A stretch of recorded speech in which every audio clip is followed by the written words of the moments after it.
Chief justice Yashwant Verma आखिर अपनी कुर्सी कब छोड़ेंगे? क्या वो बताएंगे वो सच कैमरे पर जो उनके बंगले पर 500-500 की नोटों की गड्डी जल गई, जब उनके लिए महाभियोग का पूरा रास्ता खुल गया? चुनाव आयोग के भी महाभियोग का चर्चा करूंगा अगले वीडियो में, लेकिन सबसे बड़ा सवाल कि जब सदन के अंदर चर्चा हो रही है, जब सुप्रीम कोर्ट से इनको फटकार लग चुका है, लेकिन इसके बावजूद जस्टिस यशवंत वर्मा बेशर्मी की हद क्यों पार कर रहे हैं?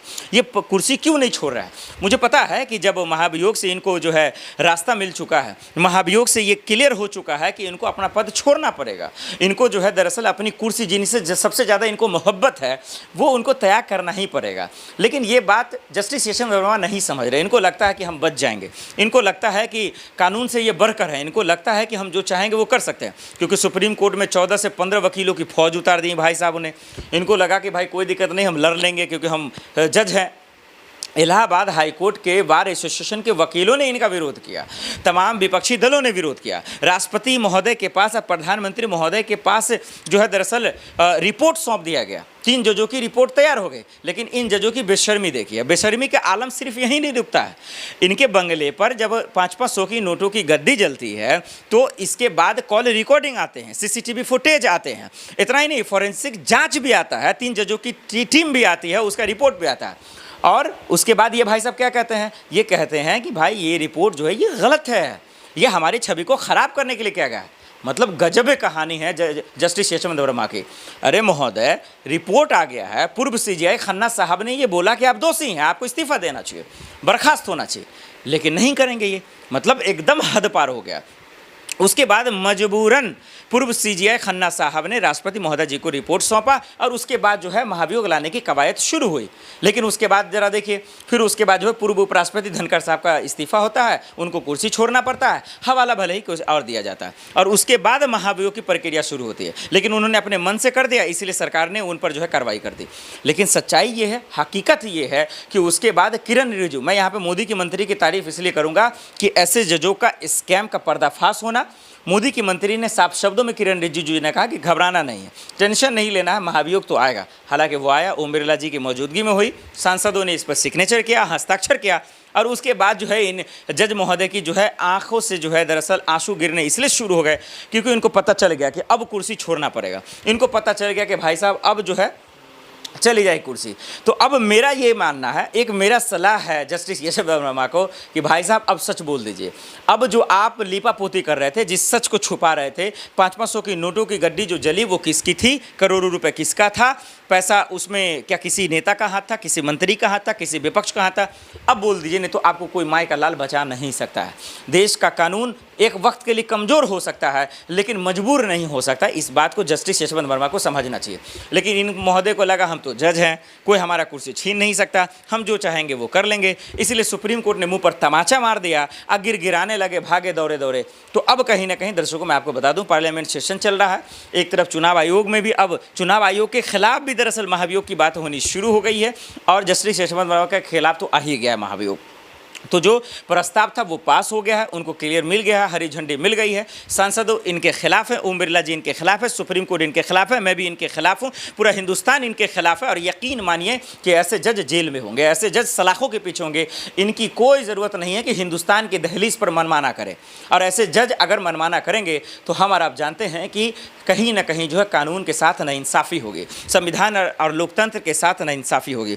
क्योंकि सीजीआई गवाई साहब ने साफ शब्दों में कहा कि भाई साहब हम सुनवाई नहीं करेंगे आपके मामले में, हम आपका बेंच अलग बना देते हैं। और यही वजह है कि बेंच अलग बनी और मुंह पे तमाचा लगा। अब चुनाव आयोग कैसे फंस रहा? चुनाव आयोग दरअसल जो युक्त साहब हैं, यानी इलेक्शन कमीशन चीफ साहब जो हैं, उनको हटाने की कवायद शुरू हो गई है, वो जो आप देख रहे हैं।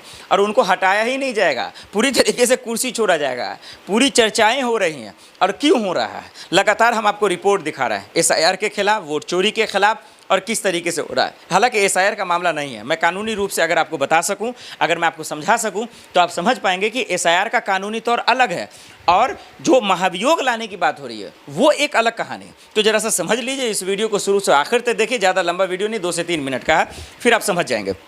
समझिए दर्शकों, पहली बात कि चुनाव आयोग को महाभियोग लाने की जरूरत नहीं पड़ी है, विपक्ष क्यों लाना चाहता है वो समझ लीजिए। फिर समझ लीजिएगा कि क्या महाभियोग के आने के बाद क्या कुर्सी छोड़ पाएंगे। ज्ञानेश कुमार की बात कर रहा हूँ, क्या चुनाव आयोग इस बात को कबूल करेगा? क्या वाकई में सत्ता पक्ष इसको समर्थन देगा? हाँ या ना, आइए क्लियर कर देते हैं। देखिए, सबसे पहले आपको बता दें कि जो एसआईआर का मामला है, जो चुनाव आयोग ने बिहार इलेक्शन को लेकर दिया है, इससे महाभियोग का कोई लेना देना नहीं है। क्योंकि जो चुनाव आयोग जिस चीज़ को लेकर आदेश देता है, तो चुनाव आयोग का कानून ये कहता है, इलेक्शन कमीशन का कानून ये कहता है कि जो चुनाव आयोग आदेश देगा उस पर कोई भी महाभियोग नहीं चल सकता, मतलब कोई एक्शन या कानूनी प्रक्रिया नहीं हो सकती। जो बात राहुल गांधी ये बार बार कह रहे हैं कि इलेक्शन कमीशन में ऐसे बहुत कानून हैं जिससे उनके अधिकारियों पे कोई मुकदमा नहीं चल सकता है या फिर चुनाव आयोग पे नहीं चल सकता, जो बार बार सुप्रीम कोर्ट में जाने की बात कर रहे थे। क्लियर, एक चीज़ हो गई। दूसरा, महाभियोग किस चीज़ पे आ रहा है वो समझिए। महाभियोग इस बात पे आ रहा है कि जो वोट चोरी को लेकर आरोप लगे, जो राहुल गांधी ने प्रेस कॉन्फ्रेंस किया और जो उन्होंने प्रदर्शन किया, परफॉर्मेंस दिया, उस लिहाज से कि ये चुनाव आयोग का डेटा है, तो इस डेटा को चुनाव आयोग मान क्यों नहीं रहा? जो कमियां हैं, जो नाकामियां हैं, इस बात को वो कबूल क्यों नहीं कर रहा है? इस बात की चुल मची हुई है, इस बात की बेचैनी है हिंदुस्तान वासियों को कि भाई चुनाव आयोग चाहता क्या है। चुनाव आयोग अंपायर का काम है, जब अंपायर बिक जाएगा तो फिर मैच कौन जीतेगा कौन हारेगा ये बात करना तो मूर्खता है, ये तो बेवकूफ़ी है। ये तो दरअसल जो है, ये तो कहीं से भी जो है होशियारी की बात नहीं है, ये तो बेवकूफ़ी की बात है ना, और मूर्खता की हद पार करता जा रहा चुनाव आयोग। कैसे समझिए, लिहाजा एक सवाल का जवाब नहीं दिया उन्होंने। दूसरी बात, उन उदाहरणों को उन्होंने दिया, उस मसले को सामने रखा जिसका कोई लेना देना ही नहीं है, जिसका इस सवाल से कोई लेना देना नहीं है कि वोट चोरी के जो आरोप लगे उसका पुख्ता जानकारी क्या है, पुख्ता जवाब उनके पास क्या था, जो था ही नहीं। और उन्होंने सीसीटीवी फुटेज को लेकर क्या कहा कि भाई महिलाओं का जो है उनकी निजी जो है स्वतंत्रता का हनन है। अरे भाई, चुनाव आयोग हो या कहाँ से पढ़ लिख कर आ गए हो, जो आप चुने गए हो, आपको सारी चीज़ पता है कि 45 दिन रहेगा तो नहीं होगा, उसके बाद हो जाएगा। ये बात तो तमाम पत्रकारों ने हिम्मत दिखाई और पत्रकारों ने सवाल पूछा। तो ये जो दरअसल वोट चोरी का आरोप है और जो विपक्ष ने सवाल उठाया उस पर गैर जिम्मेदाराना जो बयान है, जो जवाब है, उसके खिलाफ महाभियोग लाने की बात हो रही है। महाभियोग में क्या होगा दर्शकों, दोनों सदनों में पास होगा, पार्लियामेंट में, राज्यसभा, लोकसभा में चर्चा होगी, सांसद दरअसल वोट करेंगे और उसके बाद अगर यानी कि उनके विपक्ष में अगर ज़्यादा वोट होते हैं तब उनको पद से हटाया जाएगा। लेकिन उनके समर्थन में आ जाती है, क्योंकि इनके चांस कम है हटने के, इसलिए क्योंकि सरकार के पास सांसदों की संख्या ज़्यादा है, तो हो सकता है वोट समर्थन में ज़्यादा हो जाए तो पद से नहीं हट सकते हैं।